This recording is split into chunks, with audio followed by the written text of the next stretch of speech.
प्रकाश जी, अखिलेश प्रसाद सिंह जी,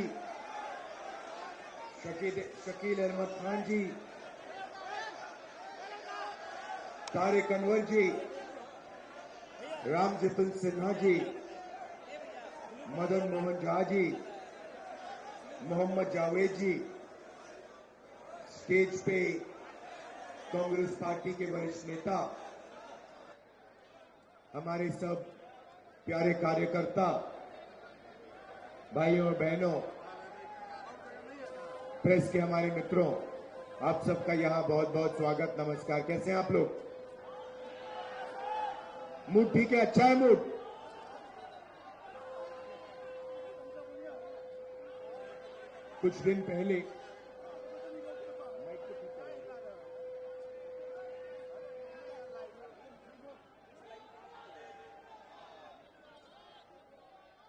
कुछ दिन पहले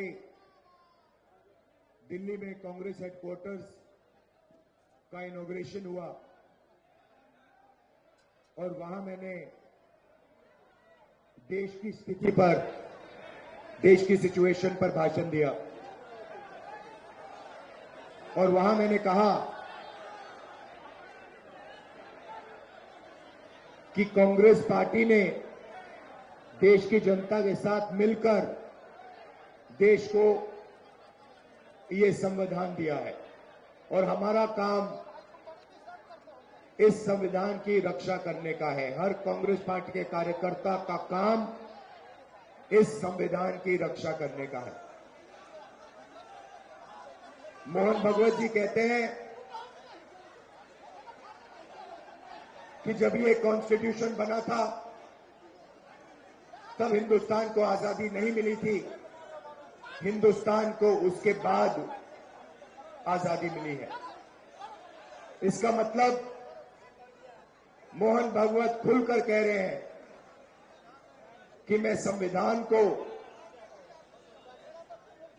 एक्सेप्ट नहीं करता हूं और मैं संविधान के खिलाफ हूं, क्योंकि अगर वो आजादी को मानने के लिए तैयार नहीं है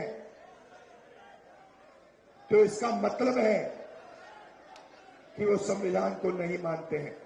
और कोने कोने में बीजेपी आरएसएस के लोग संविधान को खत्म करने में लगे हैं, हिंदुस्तान की गरीब जनता को कुचलने में लगे हुए हैं। देश का पूरा धन 20-25 अरबपतियों के हाथ जा रहा है। बिहार को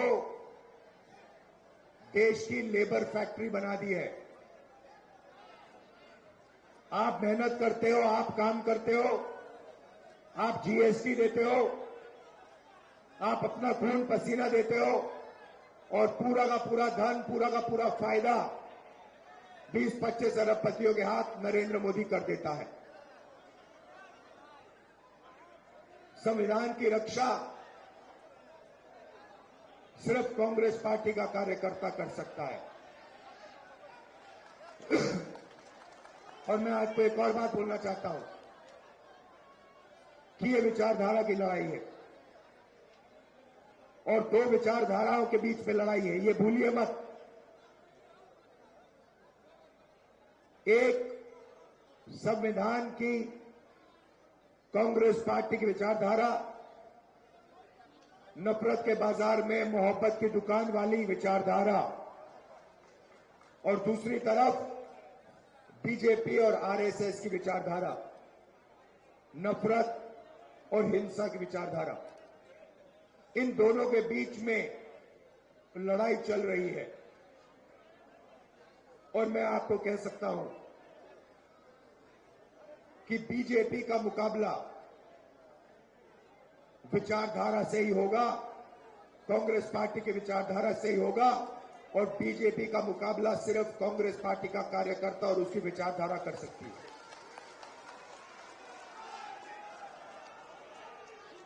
मैंने अपने भाषण में महाराष्ट्र के बारे में बोला। इलेक्शन कमीशन से हम आंकड़े चाहते हैं। महाराष्ट्र में लोकसभा में और विधानसभा में 1 करोड़ वोटर का फर्क है। 1 करोड़ लोगों ने विधानसभा में वोट दिया और लोकसभा में वोट नहीं दिया था। हम जानना चाहते हैं, इलेक्शन कमीशन से जानना चाहते हैं कौन लोग हैं, और हमने इलेक्शन कमीशन से कहा है कि आप हमें लोकसभा की महाराष्ट्र की वोटर लिस्ट दीजिए और विधानसभा की वोटर लिस्ट दीजिए, और इलेक्शन कमीशन हमें वोटर लिस्ट देने को तैयार नहीं है। ये देश के सामने सच्चाई है। अगला चुनाव बिहार में है और यहां पे ये क्रांतिकारी प्रदेश है। देश में जब भी बदलाव आता है यहां बिहार से आता है, आप लोग करवाते हो। और इसीलिए कांग्रेस पार्टी को, इंडिया गठबंधन को एक साथ मिलकर बिहार में बीजेपी और आरएसएस को हराना है। ये विचारधारा की लड़ाई है। आप सबको तैयार हो जाना चाहिए। आप बब्बर शेर हो कांग्रेस पार्टी के, बब्बर शेर हो, टाइगर हो। आप तैयार हो जाओ।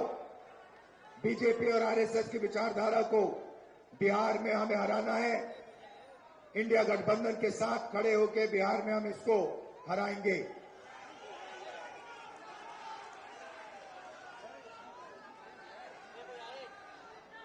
आप सब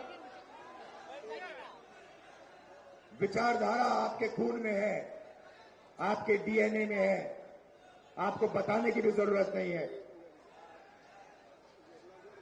आपने इतने प्यार से मेरा स्वागत किया। आप 24 घंटा कांग्रेस पार्टी की विचारधारा के लिए लड़ते हो। आप 24 घंटा आरएसएस बीजेपी के खिलाफ लड़ते हो और आप डरते नहीं हो। इसके लिए मैं आपको दिल से धन्यवाद करना चाहता हूं। बिहार पेपर लीक का सेंटर हो गया है। यहां पे पूरा शिक्षा का सिस्टम पूरा का पूरा बिक गया है। बिहार में युवाओं को रोजगार नहीं मिल सकता। बिहार में महंगाई बढ़ती जा रही है। गरीब लोग कुचले जा रहे हैं। इन लोगों के लिए कांग्रेस पार्टी को लड़ना है।